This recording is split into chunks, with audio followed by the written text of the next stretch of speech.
सुखे समे कृत्वा लाभा लाभो जया जयो ततो युद्धाय युजस्यव नैवं पापमवाप्स्यसि।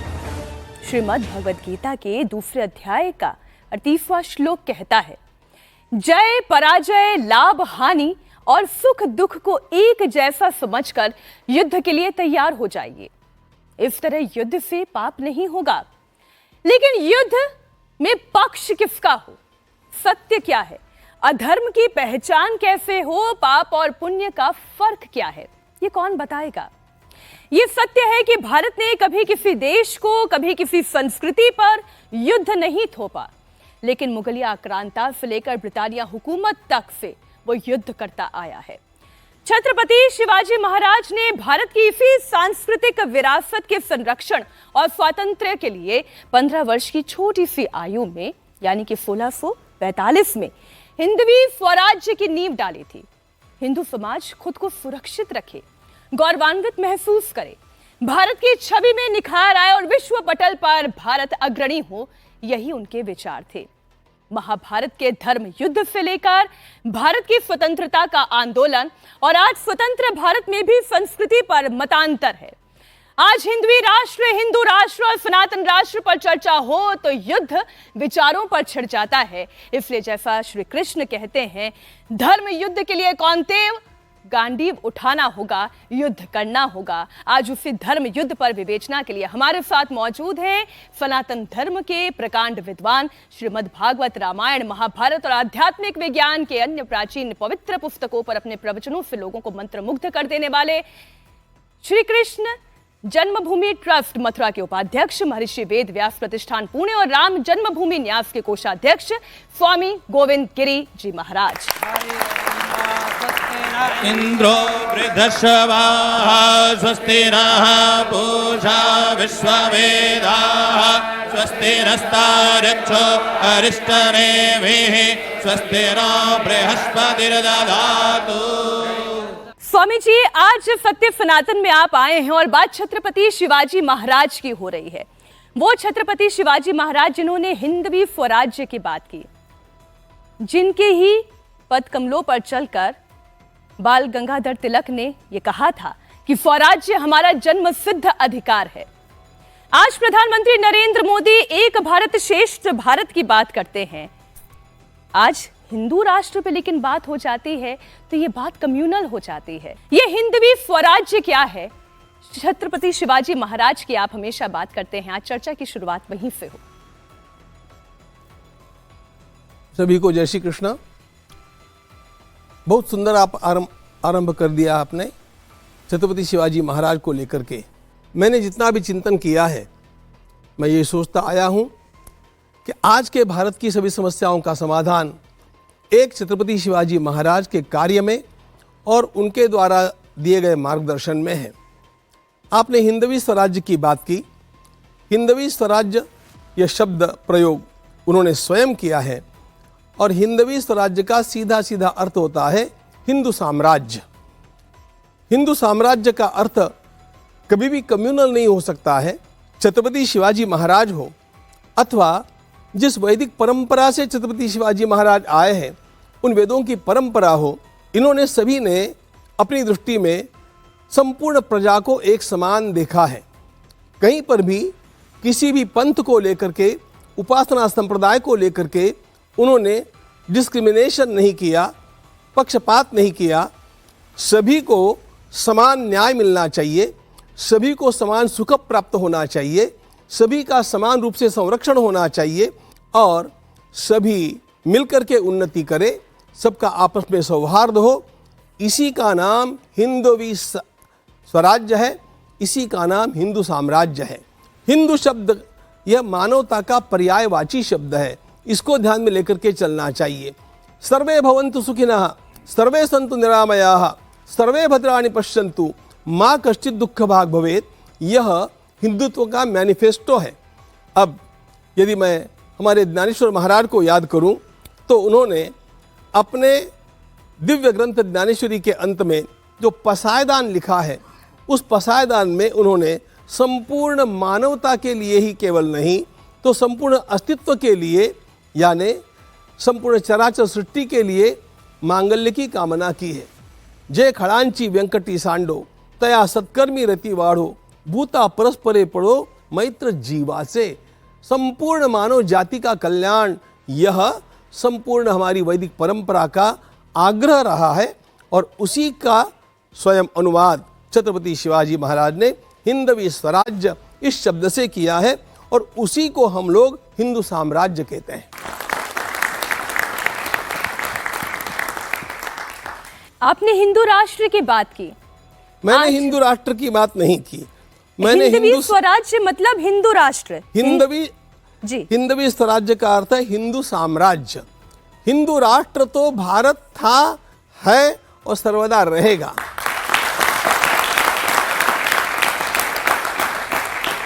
लोग राष्ट्र और राज्य इन दोनों संकल्पनाओं को आपस में मिला देते हैं, मिक्सअप करते हैं, इसलिए उनके मन में भी थोड़ा संभ्रम निर्माण हो जाता है।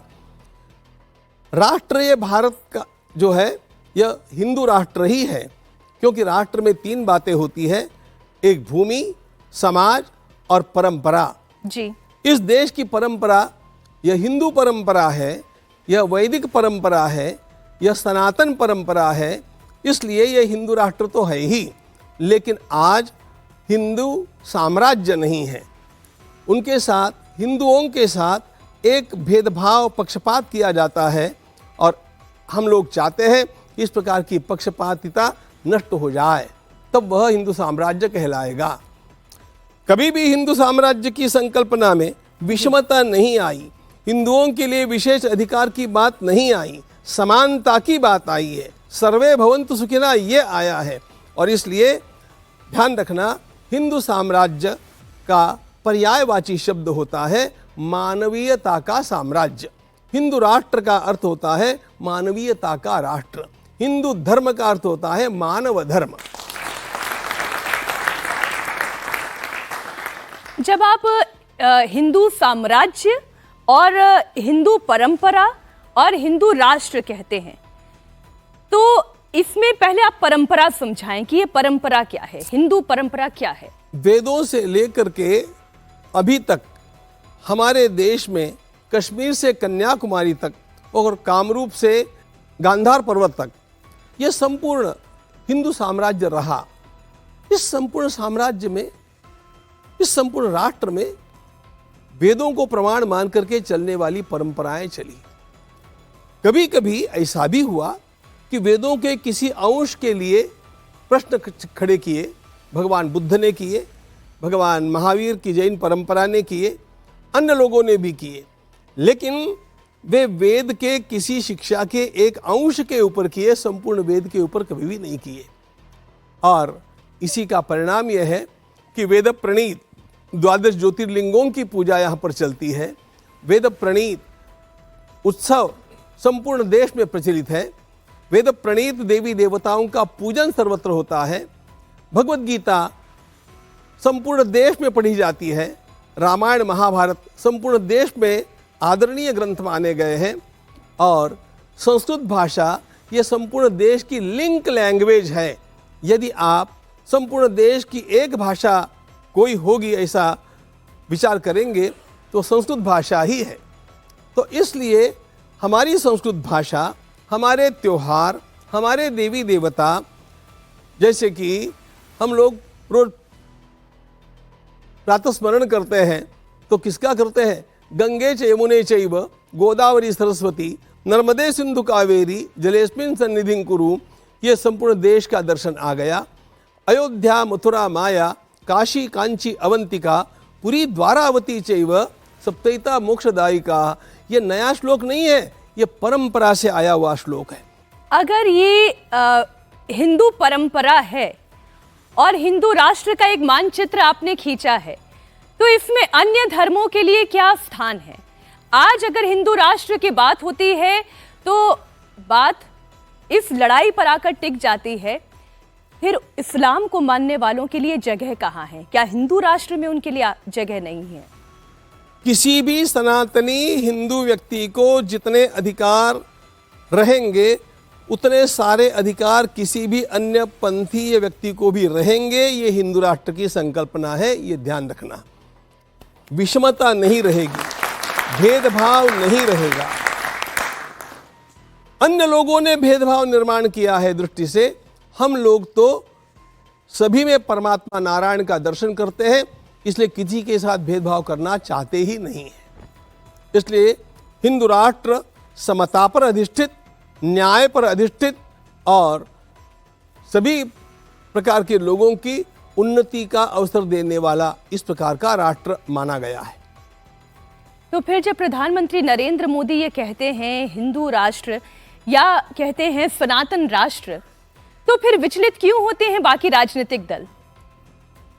अब आपने एक शब्द और जोड़ दिया, सनातन राष्ट्र। सनातन का अर्थ होता है जो प्राचीन काल में भी था, आज भी है और सर्वदा रहेगा, जो कभी भी नष्ट नहीं हो सकता है, उसे सनातन कहते हैं। अब ध्यान में रखिए, आप सभी पंथ उपपंथों के संस्थापक कौन हैं इसको जानते हैं, सब लोग जानते हैं। उन पंथों का आरंभ कब हुआ सब जानते हैं, लेकिन सनातन परंपरा का आरंभ कब हुआ, उसका संस्थापक कौन है, इसके बारे में कोई भी जानता नहीं है, क्योंकि यह परंपरा किसी ने स्थापित की हुई परंपरा नहीं है। यह परंपरा पूर्व काल से सनातन रीति से चलती आई है और अबाधित रीति से चलती रहेगी। अब आपका प्रश्न है कि अन्य लोग विचलित क्यों होते हैं? कुछ लोग अज्ञान के कारण होते हैं, कुछ लोग अपने प्रचार तंत्र का उसको एक साधन बना करके हो जाते हैं, क्योंकि जिसने अध्ययन किया उस हर व्यक्ति को पता है कि हिंदू धर्म में कहीं पर भी विषमता को स्थान नहीं है। वस्तुतः सभी की ओर समान दृष्टि से देखने वाला यह जीवन दर्शन है, और इसलिए किसी भी प्रकार की उपासना करने वाले का विरोध यहाँ पर कभी नहीं किया गया। यहाँ की उपासनाओं का विरोध अन्य लोगों ने भले ही किया। मैं आपको एक उदाहरण देना चाहता हूँ। इजराइल का राष्ट्र जब निर्माण हुआ तब दुनिया भर के सारे ज्यू बंधु हमारे इजराइल में इकट्ठे हुए और सभी ने अपने अपने को किस प्रकार का अनुभव अन्य देशों में आया इसका निवेदन किया। भारत से गए हुए ज्यू लोगों ने ये कहा, हमें वहाँ पर पूरा समानता का वातावरण मिला, हमारे ऊपर, हमारे धर्म के ऊपर, हमारी परंपराओं के ऊपर कहीं पर भी आंच नहीं आवे, इस प्रकार का व्यवहार हमें मिला, हमारा संरक्षण इन लोगों ने किया। इसलिए आज भी हर इजरायली व्यक्ति के अंतःकरण में, हर ज्यू व्यक्ति के अंतःकरण में भारत के लिए अत्यंत बड़ा सम्मान है। भारत में, भारत की संस्कृति ने कभी किसी पर आक्रमण करना, किसी की उपासना का अनादर करना कभी भी अच्छा नहीं माना, कभी भी किया नहीं। हम पर आक्रमण हुए, हमने किसी पर नहीं किया। गर्व से कहो हम हिंदू हैं, ये जब विचार सामने आता है, जब पहले हिंदू हृदय सम्राट का छवि, वो तस्वीर सामने उभर कर आती है, तो वो पहली छवि क्या छत्रपति शिवाजी महाराज की ही होती है? वही होनी चाहिए। गर्व से कहो हम हिंदू हैं, यह हमारे स्वामी विवेकानंद जी का वाक्य है। हिंदू धर्म को नीचा दिखाने के लिए, इस पूरे समाज को आत्मग्लानि से भर देने के लिए, हमारे सारे पूर्वज केवल जंगली लोग थे, उनमें किसी प्रकार का विकास था नहीं, वे कुछ समझते नहीं थे, और यह आत्मग्लानि मैकॉले और मैक्समुलर ने मिलकर के निर्माण की थी। उनका एक वाक्य है, बड़ा प्रसिद्ध वाक्य है, India has been conquered once, it must be conquered again, and the second conquest must be through education. हमने भारत को एक बार जीता है, भारत को एक बार फिर जीतना पड़ेगा। यदि हम भारत पर सदा के लिए राज्य करना चाहते हैं तो इस भारत को बुद्धि से गुलाम बनाना पड़ेगा, और बुद्धि से गुलाम बनाने के लिए यहाँ की शिक्षा पद्धति को परिवर्तित करना पड़ेगा। यह शिक्षा पद्धति आरंभ हुई ईस्वी सन 1836 में, और उस सदी के अंत तक आते आते जब 2 पीढ़ियाँ निकल गई तो अपने आप यहाँ के अंग्रेजी पढ़े हुए लोगों को ये लगने लग गया कि हमारा धर्म अत्यंत बुरा है, हमारी परंपराएं बुरी है।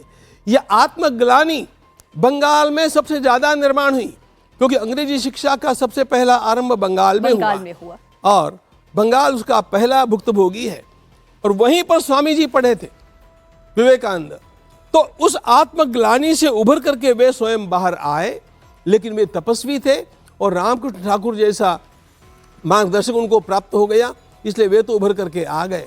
इसलिए उन्होंने अपने आसपास के लोगों से कहा कि आप हिंदुत्व के बारे में इस प्रकार की ग्लानि का विचार मत कीजिएगा, न्यूनगंड इंफीरियरिटी कॉम्प्लेक्स अनुभव मत कीजिएगा, गर्व से कहिएगा कि हम हिंदू हैं, हमारी परंपरा इतनी महान है।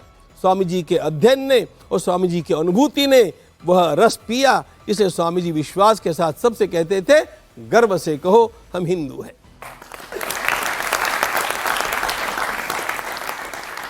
अब गर्व से कहो हम हिंदू है, इसका पहला आइकॉन क्या शिवाजी महाराज हो सकते हैं, ऐसा प्रश्न आपने पूछा जी। तो बिल्कुल ठीक बात है। स्वामी जी के भीतर भी इस गर्व का जागरण जो हुआ, उसमें एक अत्यंत महत्वपूर्ण व्यक्तित्व है, वह छत्रपति शिवाजी महाराज है।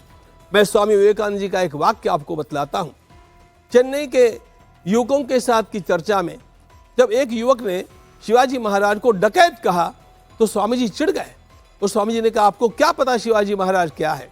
वे कहते हैं, रामायण और महाभारत के सारे सद्गुणों को इकट्ठा करो, तब शिवाजी महाराज की मूर्ति अपने आप साकार हो जाती है। संपूर्ण धर्म शिवाजी महाराज में साकार हुआ है। इतना अच्छा शब्द आपने कहा, संपूर्ण धर्म, गीता और रामायण की बात आपने कही। तो संपूर्ण धर्म को अगर मैं आपको कहूं कि एक करके आप दर्शकों को समझाएं। धर्म को अलग अलग प्रकारों से समझाया गया है। मैं आज आपको एक अलग प्रकार से समझाना चाहूंगा। धारणा धर्म मित्याहु धर्मो धारयते प्रजा, ये धर्म की व्याख्या की गई है। जो प्रजा को, सृष्टि को धारण करे वह धर्म। धारण करे इसका अर्थ टिका करके रखे। यदि सृष्टि को टिका करके रखना है तो क्या करना पड़ेगा? व्यक्ति, समाज, प्रकृति और परमात्मा, इन चारों के भीतर संतुलन बैठाने वाली कोई भी प्रक्रिया धर्म है। यह बैलेंस, यह संतुलन जिस जिस प्रक्रिया से आ जाएगा वह प्रक्रिया धर्म कहलाएगी। यह मैंने आपको धर्म की अत्यंत सेक्युलर व्याख्या दी है। अब मैं इसको थोड़ा सा बताऊंगा। मेरा विकास तो होना चाहिए, लेकिन मेरे विकास के साथ साथ कहीं पर भी मुझे समाज को आघात नहीं पहुंचाना चाहिए। समाज की भी उन्नति होनी चाहिए। जैसा आजकल आप लोग विकास की बात करते हैं, लेकिन विकास की बात करते करते आपने प्रकृति को जो नुकसान पहुंचाया है वह धर्म का नाश है। हमारा विकास होना चाहिए, लेकिन हमारा ये प्रदूषण नहीं बढ़ना चाहिए, वृक्ष नहीं कटने चाहिए, नदियां प्रदूषित नहीं होनी चाहिए। मेरे बचपन में नदियों का जल हम जाकर के यूं अपने अंजलि में लेकर के पीते थे। आज देश की एक भी नदी ऐसी नहीं है जिसका जल ऐसे पिया जाए। लेकिन फिर भी आपको बात बताता हूं, मेरी अयोध्या की सरयू मैया आज भी अपवाद है, उसमें ये प्रदूषण नहीं है।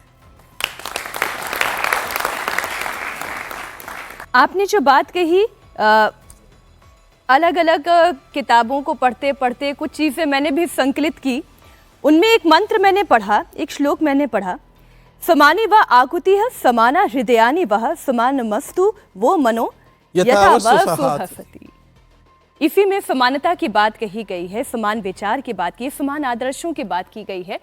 लेकिन जो सूत्र छत्रपति शिवाजी महाराज लेकर आगे बढ़े, आपने कहा अलग अलग परिस्थितियों से होते हुए भारत आज की इस परिस्थिति में आया है, और इस परिस्थिति में मुगलिया आक्रांताओं के आक्रमण भी थे जो हमारे मंदिरों पर होते रहे, लेकिन सबने अपने अपने धर्म का पालन किया।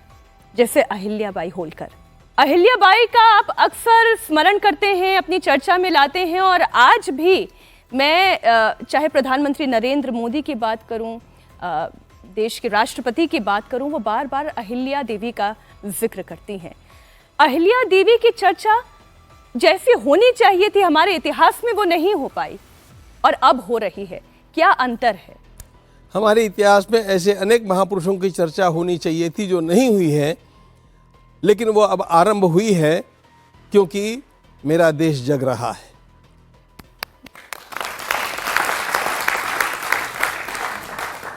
मैं उस ज़िले से आता हूँ जो अहिल्याबाई का ज़िला है और जिसका नाम अब अहिल्या नगर ऐसा हो चुका है। पहले कुछ और नाम था, लेकिन अब उस ज़िले का नाम अहिल्या नगर है। तो अहिल्याबाई की यह त्रिजन्म शताब्दी है। उनके जन्म को 300 वर्ष इस वर्ष पूरे हो रहे हैं और इसलिए वह संपूर्ण देश में मनाई जाना अत्यंत समसामयिक है, आवश्यक है। उनका इस संस्कृति के ऊपर जो उपकार है उसका स्मरण दिलाना भी नई पीढ़ी के लिए आवश्यक है। हमारे सारे मंदिर टूट चुके थे। इन मंदिरों में से कितने मंदिरों का पुनर्निर्माण अहिल्याबाई ने स्वयं किया। अहिल्याबाई एक योद्धा थी। अहिल्याबाई एक अत्यंत उत्तम प्रशासक थी। अहिल्याबाई का न्याय अत्यंत विलक्षण था। वे कभी भी अपने पुत्र के द्वारा एक अपराध हो गया तो उन्होंने सीधे सीधे न्यायाधीश को कहा, सामान्य व्यक्ति को जो न्याय आप देंगे वही न्याय मेरे पुत्र के साथ आपको करना चाहिए। आपकी दृष्टि में विषमता नहीं होनी चाहिए। Nobody is VIP. ऐसा कहने वाली वो महासती, उसने बनाए हुए मंदिरों की संख्या, काशी विश्वनाथ का मंदिर हो, चाहे सोमनाथ का मंदिर हो, दक्षिण के कितने मंदिर हो, इन मंदिरों की संख्या, धर्मशालाओं की संख्या, नदी के ऊपर घाटों की संख्या, मैं आपको सत्य बताता हूँ, जब मैं उस दिव्य आत्मा को याद करता हूँ तो मेरे आंखों में आंसू आ जाते हैं, क्योंकि वो संपूर्ण भारतीय संस्कृति के सर्वश्रेष्ठ नारी के प्रतीक के रूप में हमारे सामने आई।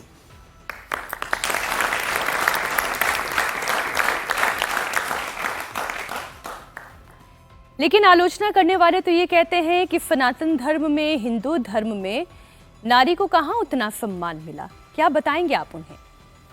जितना सम्मान सनातन धर्म में, भारतीय राष्ट्र में नारी को मिला है, उतना सम्मान किसी भी देश में मिला हो तो आप मुझे बतला सकते हैं।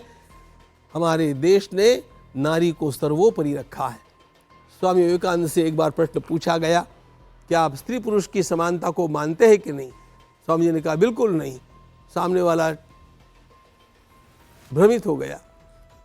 स्वामी जी ने कहा, हमारे देश में पुरुषों को नारी के समान नहीं माना जाता है। सभी नारियों को मातृ रूप में देख करके पूज्य माना जाता है। पुरुष उससे दूसरा क्रमांक पर आता है। यह हमारा दृष्टिकोण है।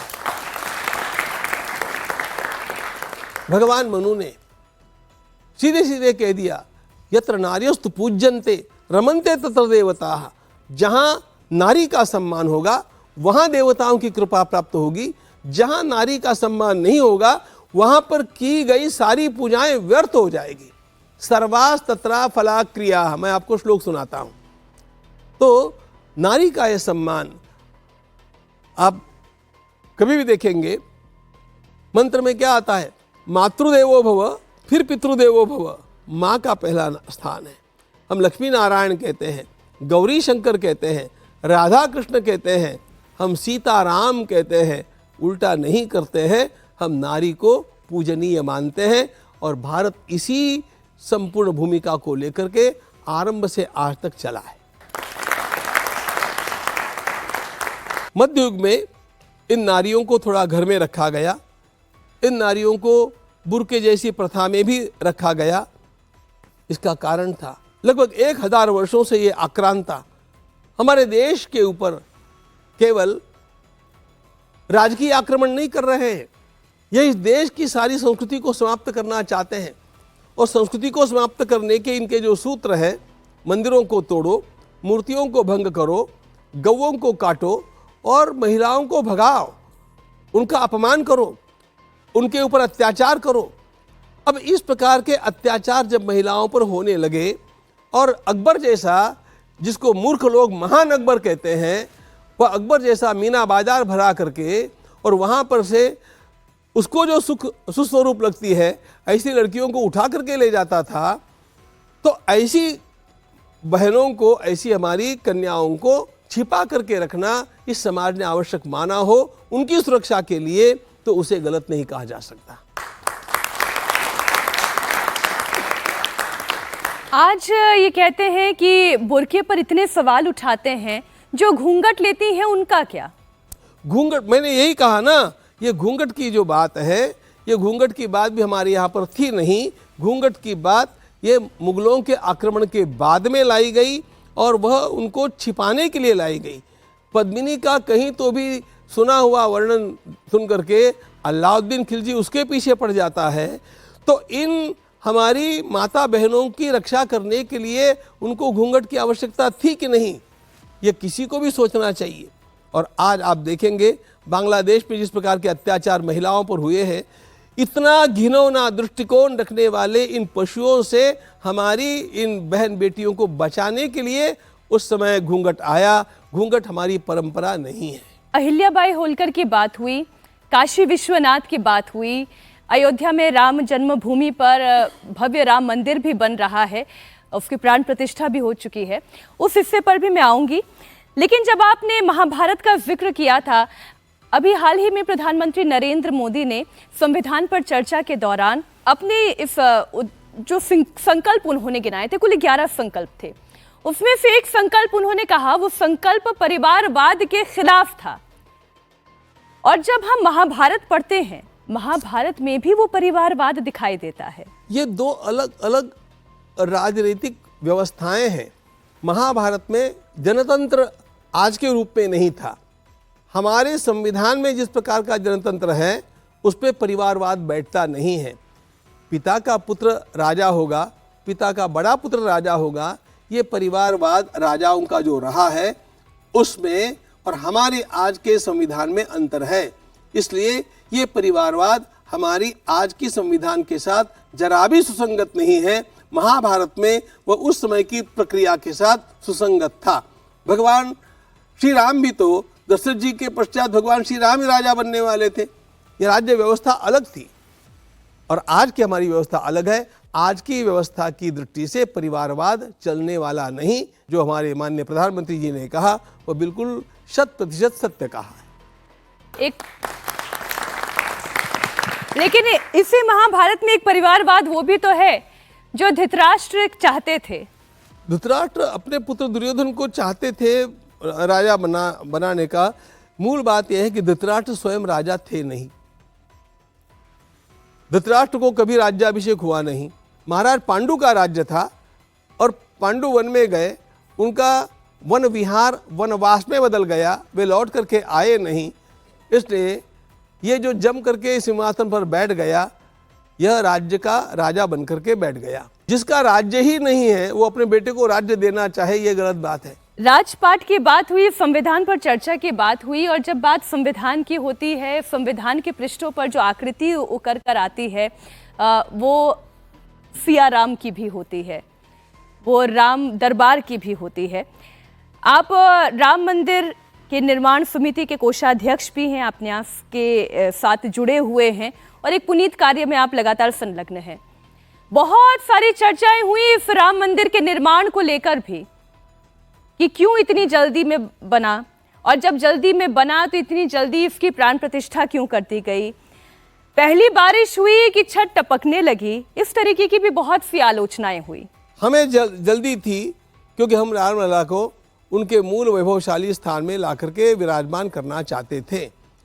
हम रामलला ने कितने वर्ष, कितने दशक उस एक छोटे तंबू में निकाले और उसके पश्चात भी वे स्वयं एक कुटिया जैसे स्थान पर ला करके पधराए गए। हम चाहते थे कि जल्दी से जल्दी वे वहाँ पर पधराए जाएं, क्योंकि यदि भक्त का हृदय होगा तो आपको रामलला की वह दुर्दशा देखी नहीं जाएगी। यदि आपकी दृष्टि में राजनीति ही होगी तो आपको कुछ भी दिखेगा। लेकिन हम सब लोगों ने रामलला को जल्दी से जल्दी स्थलांतरित करने का निश्चय किया था। इसलिए जैसे ही गर्भगृह बन गया हमने रामलला को लाने का संकल्प किया। दूसरी बात जो आपने कही, मंदिर पहली बारिश में टपकने लगा, यह एक मिथ्या प्रचार था। यह एकदम गलत बात है। गर्भगृह में कहीं पर भी पानी टपका नहीं। जहाँ पर अभी भी 2 मंजिलें और बननी है, वहाँ पर अभी ऊपर का काम बाकी है, वहाँ से थोड़ा जल नीचे आ गया। वो ऊपर की मंजिल बनने के बाद कभी आने वाला नहीं है। तो इसलिए ये सारा मिथ्या प्रचार असत्य है और इसका निराकरण तुरंत कर दिया गया था। क्योंकि राम मंदिर की बात हो रही है तो अभी जितने भी यहाँ पर बैठे हुए हैं, इनके मन में भी बहुत सारे सवाल हैं जो राम मंदिर को लेकर आपसे पूछना चाहते थे, गीता महाभारत को लेकर आपसे पूछना चाहते थे। तो मैं एक एक करके इनके पास भी जाती हूँ, फिर अपने प्रश्नों का सिलसिला आगे बढ़ाऊंगी। स्वामी जी, आपसे यही क्वेश्चन है कि हमारे रामलला तो अब विराजमान हो गए और भव्य तरीके से ऐसे हिंदू राष्ट्र का और राम जी का आशीर्वाद हम सब पर कैसे बना रहे और हम सब वेद का प्रचार कैसे करते रहें। बहुत सुंदर। सबसे पहली बात, यदि आप इस राष्ट्र को विकसित करना चाहते हैं, पहले इस राष्ट्र को बचाने का संकल्प कीजिएगा और इस राष्ट्र को बचाने के लिए अपने सामने रात दिन छत्रपति शिवाजी महाराज का आदर्श रखिएगा। छत्रपति शिवाजी महाराज का यह आदर्श जितना जितना आप लोगों में प्रचारित करेंगे, उतना उतना अपने आप स्वाभिमान जागृत होगा, शौर्य जागृत होगा और समर्पण की भूमिका जागृत होगी। महान कार्य केवल सपने देखने से नहीं होते हैं, महान कार्य अपने को उसमें अर्पित करने के पश्चात किए जाते हैं।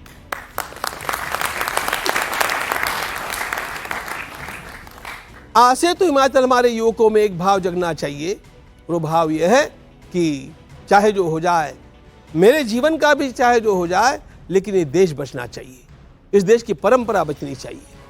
और इस परंपरा को बचाने के लिए आप लोग जो वेद का अध्ययन करने वाले बैठे हैं, आप त्याग करके ही बैठे हैं। हम सारे समाज में घूमते हैं, समाज की विलासिता को हम देखते हैं और उनसे भी ज़्यादा बुद्धि आप लोगों में होने पर भी आपने यह एक व्रत लिया है ब्राह्मण्य के रक्षण का, वेदों के रक्षण का। यह अपने आप रंग लाएगा और आने वाला यह जमाना यह भारत राष्ट्र का होगा, विश्वास कीजिए। स्वामी जी, आपने जब कहा आने वाला ज़माना भारत राष्ट्र का होगा और भारत राष्ट्र के आदर्श श्री कृष्ण, राम और बुद्ध, इन तीनों की बात अभी हाल ही में उत्तर प्रदेश के मुख्यमंत्री योगी आदित्यनाथ ने भी कही। उन्होंने कहा कि बाबर और औरंगजेब के विचारों पर नहीं, ये देश राम, कृष्ण और बुद्ध के विचारों पर चलेगा। आदर्श हमें समझाएं, रामायण से भी और गीता से भी, बुद्ध की परंपरा से भी। तीनों में अंतर है। भगवान श्री राम राजा बनने के पहले राज्य का त्याग कर दिए, बाद में राजा बन गए। भगवान श्री कृष्ण कभी भी राजा नहीं बने और भगवान बुद्ध राजपाट को त्याग करके वन में सदा के लिए चले गए। तो तीनों का ये बाहरी आचरण थोड़ा थोड़ा भिन्न लगेगा, लेकिन सबके सिद्धांत एक ही है।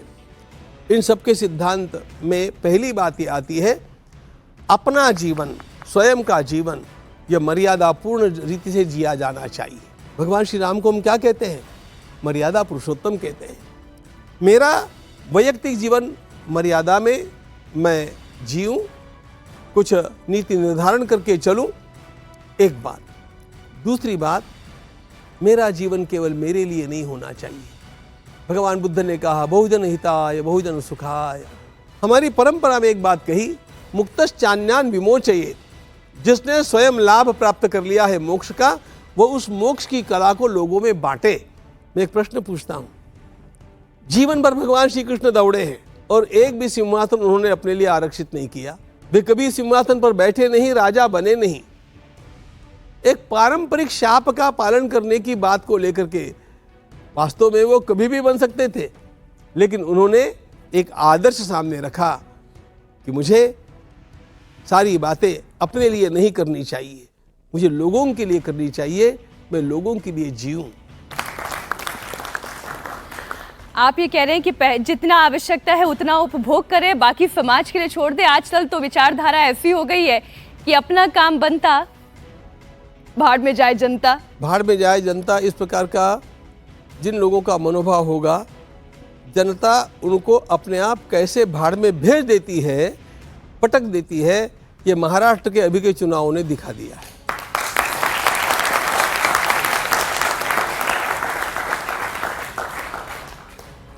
आपने महाराष्ट्र की चूंकि बात कर ही दी है, महाराष्ट्र में ये हिंदू पताका, भगवा पताका लहराना, एक रहेंगे सेफ रहेंगे की बात करना, बटेंगे तो कटेंगे का नारा चलना, ये क्या इंगित करता है? ये इंगित यही करता है, देखो हम लोगों ने सभी ने मिलकर के छत्रपति शिवाजी महाराज का आदर्श सामने रखा। छत्रपति शिवाजी महाराज ने यह भगवा ध्वज हम लोगों को दिया और छत्रपति शिवाजी महाराज ने ये सीधे सीधे कहा कि ये राज्य भोसलों का नहीं है, ये राज्य मराठों का नहीं है, ये राज्य हिंदुओं का है। उन सारे हिंदुओं का प्रतीक, पूज्य प्रतीक भगवा ध्वज है। क्योंकि छत्रपति शिवाजी महाराज महाराष्ट्र के रहे हैं, उनके जीवन का अत्यंत बड़ा प्रभाव महाराष्ट्र में रहा है, तो अपने आप महाराष्ट्र के लोगों को ये लगा कि इस भगवे ध्वज को पुनः एक बार प्रतिष्ठा पूर्वक ऊपर ले जाना चाहिए। और इसीलिए भगवा यह राष्ट्र के उत्थान का प्रतीक बन गया और इस भगवे को लेकर के राष्ट्र का उत्थान हुआ है। मैं पहली बार आपको बताता हूँ, महाराष्ट्र में ये पहली बार चमत्कार ऐसा हुआ है। मैं सारी महाराष्ट्र की जनता को प्रणाम करता हूँ। जाति पाति का विचार छोड़ करके, अपने सगों का भी विचार छोड़ करके, स्वार्थ का भी विचार छोड़ करके और केवल इन लोगों ने भगवा ध्वज के लिए मतदान किया है। इसलिए यह चमत्कार।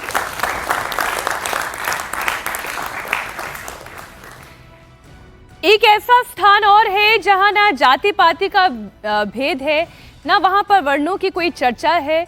वहां पर बस पुण्य कमाने का एक साधन के रूप में वो महाकुंभ है। आप भी महाकुंभ जाने वाले होंगे जी। इस महाकुंभ को लेकर आपके मन में क्या विचार आते हैं? मैंने अब तक 5 महाकुंभ देखे।